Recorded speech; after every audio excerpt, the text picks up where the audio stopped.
से रील्स देखना कौन कौन छोड़ सकता है? एक्चुअल में मैं इसलिए कह रहा हूँ, ये एक मजाक का विषय नहीं है, ये बड़ा सीरियस मैटर है।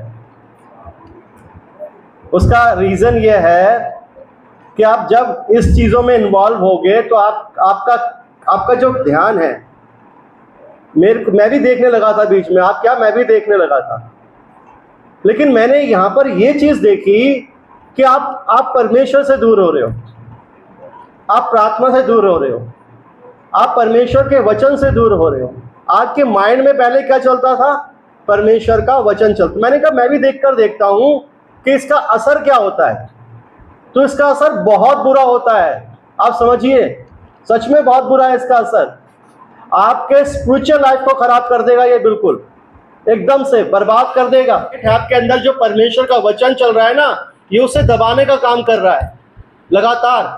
आप क्या करोगे? एक रील्स देखी, उसके बाद दूसरी रील्स देखी, फिर तीसरी रील्स देखी, अब वो आपके अंदर चली गई सारी। और जो वचन आपने पढ़ा या आपके बच्चों के द्वारा आपको सुनाया गया या आपने सुना, यूट्यूब पर सुना, कहीं पर भी सुना, वो ये सब चीज़ें क्या करेंगी? उसको दबाएंगी। ये सब असत्य है, ये अधर्म है, ये असत्य है और अधर्म है। और अधर्म क्या करता है? धार्मिकता को दबाता है।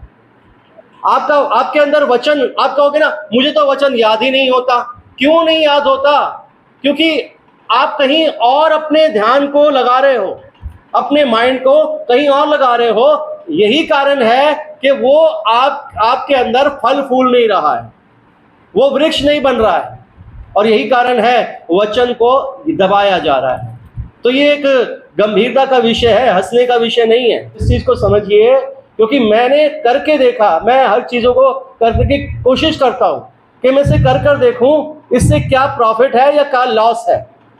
तो इनसे लॉस ही होगा, प्रॉफिट नहीं होगा आपको। सबसे बड़ी बात, आप कॉन्सेंट्रेट नहीं कर पाओगे परमेश्वर में। जैसे एक नशा करने वाला ना, शराब पीने वाला कॉन्सेंट्रेट नहीं कर पाता परमेश्वर के वचन में। यही कारण है परमेश्वर मना करता है मदिरा पीने से। मदिरा पीने से, शराब पीने से आपका माइंड जो है, आपका माइंड आपके अधिकार में नहीं रहेगा, आपके हाथ में नहीं है आपका माइंड, है ना। आपके माइंड को सुन कर दिया गया है। किसने? शराब ने। ऐसे ही ये सब चीज़ें आपके माइंड को सुन कर रही हैं। और क्या है? वचन आपके अंदर नहीं है। बाइबल कहती है कि मैंने तेरे वचन को अपने हृदय में रखा है कि तेरे विरुद्ध कुछ भी गलत ना करूं। लेकिन जब आपने ये सब चीज़ें देखते रहोगे एक के बाद,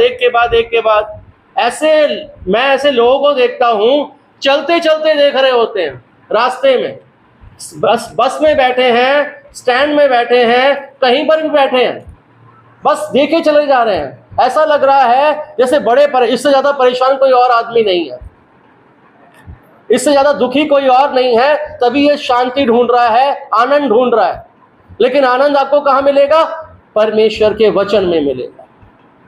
तो ये भी यहाँ से आप प्रयत्न कीजिए इस नशे को छोड़ने की।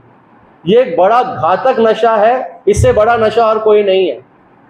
आपके समय को खा रहा है, ये आपके स्पिरिचुअल लाइफ को खा रहा है, आपके प्रार्थना का समय को खा रहा है। ये सुबह उठते ही, कई लोग सुबह उठते ही सबसे पहले फोन उठाते हैं, उसी में देखना शुरू कर देते हैं।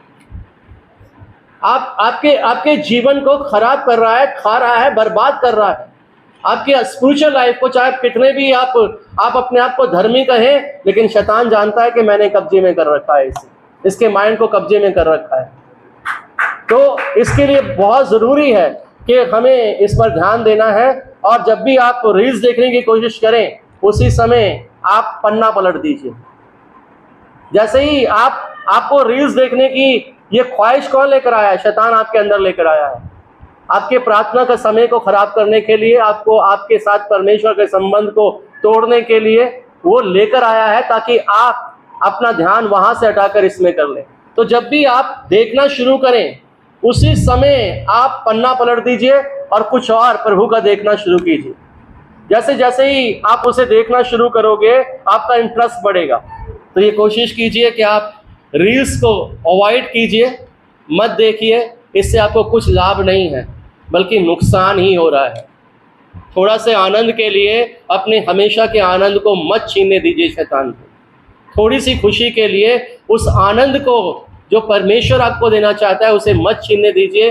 और जब भी आप रील्स देखें आप उसे उसी समय कैंसिल कीजिए कि यह आनंद तो परमेश्वर मुझे दे सकता है, उससे बड़ा आनंद मेरे जीवन में और कोई नहीं। बड़े ऐसे ऐसे चीज़ें वहाँ पर देखने को मिलती है मेरे हिस्सों कि देखने में हंसी तो आती है, लेकिन जब उसका मतलब समझते हैं तो मतलब यही निकलता है कि ये शैतान की ओर से है और कुछ नहीं निकलता। तो परमेश्वर आप सभी को आशीष दे। हम